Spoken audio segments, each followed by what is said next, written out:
Module 3, Acceleration and Deceleration. Now, alam na natin kung paano mag-identify ng market condition and market phase. Kailangan naman natin matutunan kung paano mag-identify ng acceleration and deceleration sa market. Alright, so let's begin.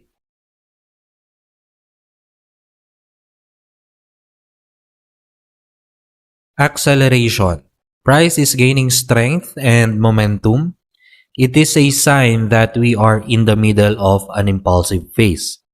It is a good sign to hold your current trade. So kung nasabayan nyo yung trade na yon, good sign to na pwede pa natin i-hold yung trade kasi in-line siya with the momentum.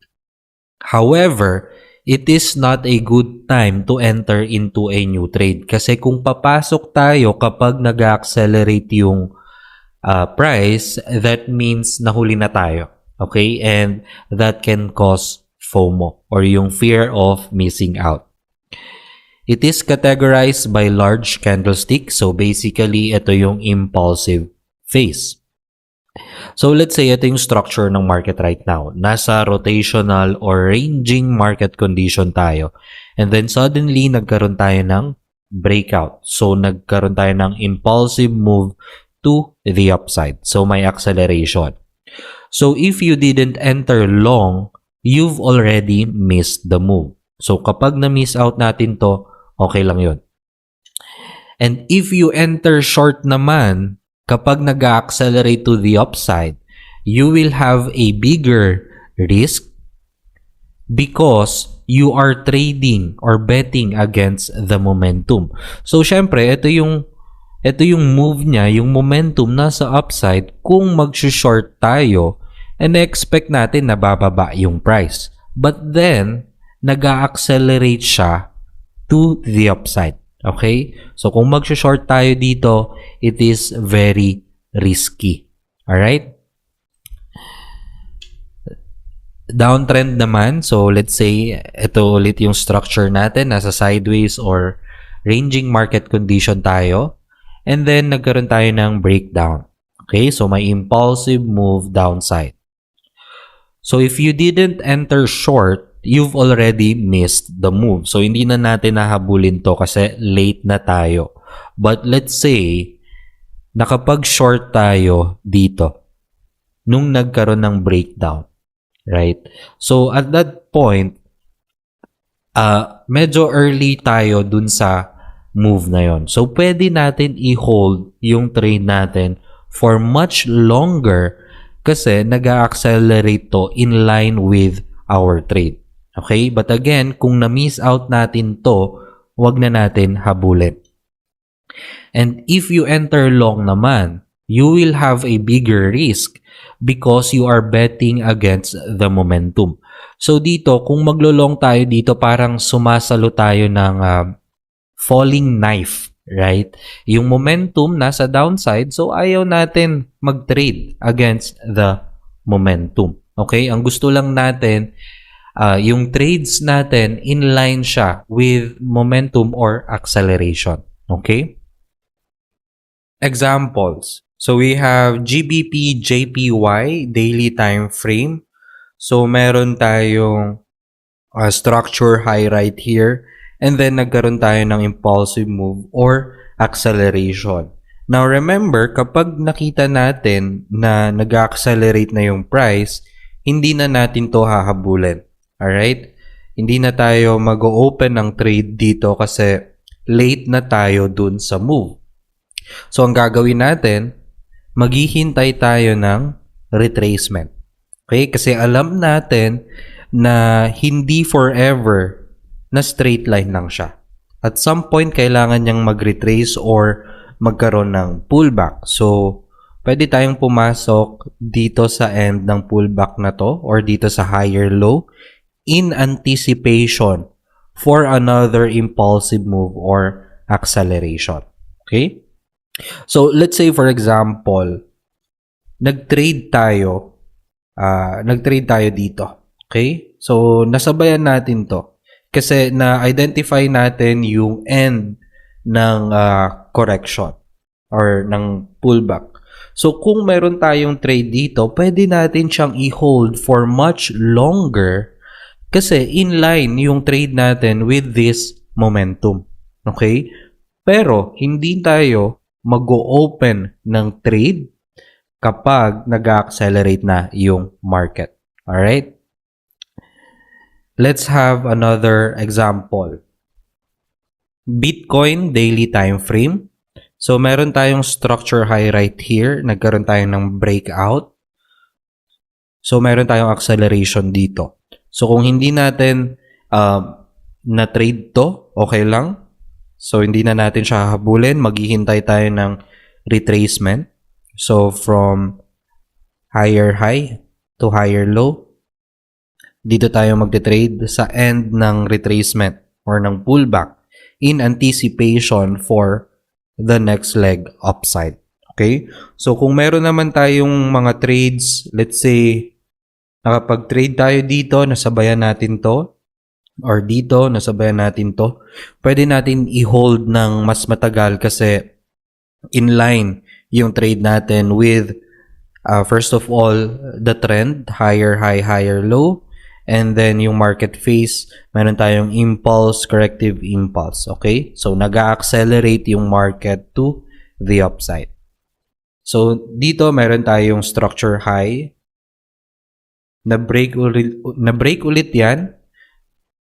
Very impulsive move. So, nag-accelerate yung price. So, kung makikita natin, mabilis yung takbo niya. Malalaki yung bullish candlestick. Okay? Euro USD daily time frame. So here we have structure low, right? May low tayo dito. Okay? So nagkaroon tayo ng breakdown, nag-accelerate yung market to the downside. Okay? Structure low, then acceleration ulit. Then nagkaroon tayo ng deeper retracement right here. So nag-form tayo ng lower high. So, kung hindi tayo nakapag-trade dito or dito, pwede pa tayong mag-trade dito. Okay? So, nagkaroon ulit tayo ng acceleration dyan. So, kung na-miss natin tong trade na to, maghihintay ulit tayo ng pullback or ng correction. Okay? So, meron tayong low dito. Nagkaroon ulit tayo ng impulsive move. So, nag-accelerate ulit yung price to the downside. Now, kung na-trade natin to, let's say nakapag-open tayo ng short dito, pwede natin i-hold pa ng mas matagal kasi alam natin na in line with the structure and with the market phase or momentum yung trade natin. Okay? So, pwede nating i-hold yan kahit alam natin na magkakaroon ulit tayo ng correction. So, dito may correction ulit tayo. Once na nakita natin to, alam natin na nasa correction phase pa rin tayo, right? So, pwede pa natin i-hold kasi alam natin malaki yung chance na magkaroon ulit siya ng acceleration to the downside. Okay? So, acceleration and then acceleration. Alright? Another example, gold. So, dito may acceleration tayo. Isang candlestick lang. Then, nag-break ulit tayo ng structure. So, pumasok tayo sa slight correction and then followed by another acceleration or impulse. Okay? And then, nag-correct ulit yung market. Then, acceleration ulit to the downside. Now, dito naman, nagkaroon na tayo ng shift in trend. Kasi, yung price nagkaroon na ng change of structure from lower high, nagkaroon tayo ng higher high. Okay? Tingnan natin yung market phase. So, meron tayong acceleration or impulse followed by a pullback or retracement. So, higher high, initial higher high, then initial higher low. Right? So, after this, alam natin na there's a possibility na magkakaroon ulit tayo ng another acceleration to the upside. Alright? Dollar index hourly time frame. So, this is our acceleration followed by correction, and then acceleration ulit. So again, hindi tayo magti-trade kapag nasa middle na tayo ng acceleration. Okay? Maghihintay tayo ng correction. Then correction again, and then another acceleration. Correction, acceleration. Alright?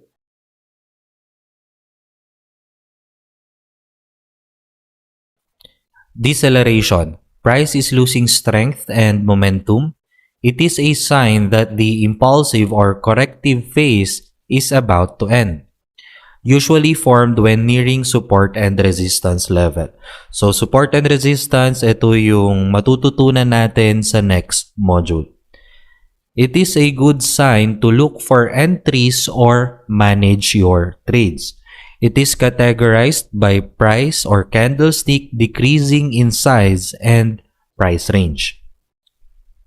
So here we have our ranging or sideways market condition. And then, nagkaroon tayo ng breakout. So we have acceleration. So this is not a good time to enter the trade.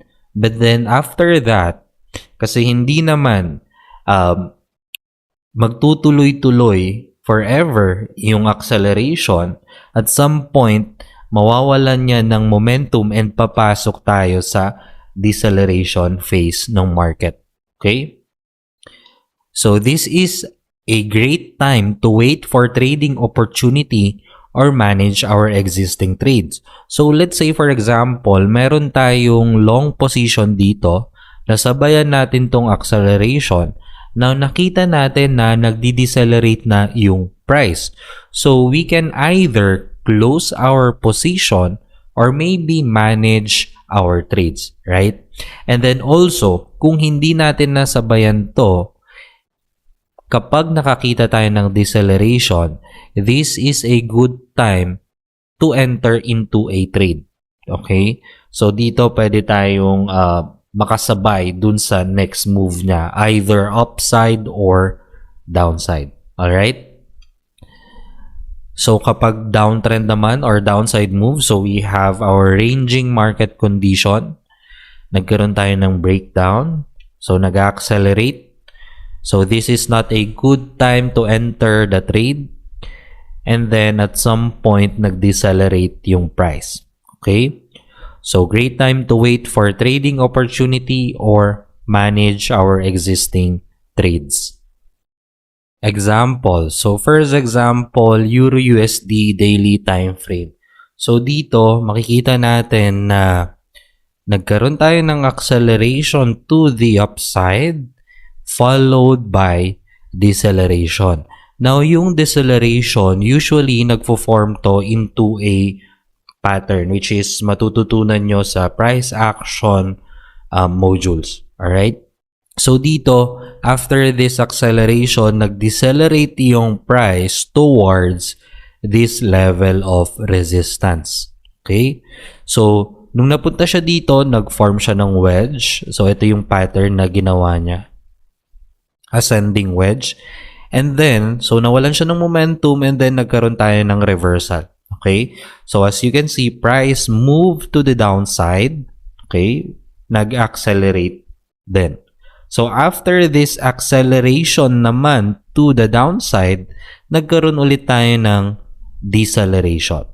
Okay? So, nag-form siya ulit ng wedge, which is a deceleration pattern. And then, nagkaroon tayo ng upside move. Alright?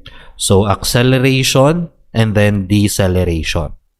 Acceleration, deceleration. So, sa deceleration, pwede tayong maghanap ng trading opportunities or i-manage natin yung existing trades natin. Okay? So, Amazon daily time frame. So, dito, nagkaroon tayo ng acceleration to the upside and then nag-decelerate yung price. So, nawalan siya ng momentum. So, ang nangyari, nagkaroon tayo ng downside move. Okay? So, acceleration, deceleration. Another example, CAD-Yen, 8-hour time frame. So, dito meron tayong acceleration. very impulsive move to the upside, and then followed by deceleration. Okay, so as you can see, kung i-compare natin tong move na to this move, ito mabilis, right? Majority or almost all ng candlesticks are bullish. Nung pumasok na tayo sa deceleration phase, nagmi-mix na siya ng bullish and bearish. Okay? So that means itong impulse na to patapos na kasi nawawala na siya ng momentum. So as you can see, after this deceleration, nagkaroon tayo ng aggressive move downside. Alright? So kung meron tayong long dito, since nakita natin tong deceleration, pwede natin i-manage or i-close yung trade natin. Okay? Another example is Apple, 8-hour time frame. So dito nagkaroon tayo ng downside move. So acceleration or impulse followed by deceleration. Okay? So kung titingnan natin yung structure, meron tayong let's say higher low and then higher high. Pumasok tayo sa corrective phase ng market. Although meron tayong somehow impulsive din yung ginawa niya, pumasok tayo sa deceleration or somehow nagkaroon tayo ng complex correction dito, right? So after this, nagkaroon ulit tayo ng impulsive move to the upside. Okay? So nagkaroon tayo ng higher high, then higher low, then nagkaroon ulit tayo ng acceleration. So higher high. As you can see, at the end of this higher high, nag-decelerate ulit yung price. So, may acceleration, malalaki yung candlestick, and then lumiit. So, that means nawawala na siya ng momentum. And then, nag-move tayo to the downside with momentum. So, acceleration, and then nag-decelerate ulit yung price. Okay? Then, after this deceleration, nagkaroon tayo ng very aggressive move to the upside. Okay? Another example na Microsoft 8-hour time frame. Alright? So, dito meron tayong acceleration. Alright? After that acceleration, nag-decelerate yung price. Okay? So, nawalan siya ng momentum and then nag-reverse yung price. Okay? Acceleration, deceleration. Alright?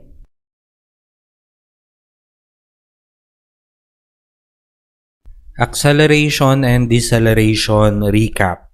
Acceleration is when price is gaining strength and momentum, and this is not a good sign to trade but a sign to hold your existing trade. Deceleration is when price is losing strength and momentum, and this is a good sign to look for trading opportunity or manage our existing trades.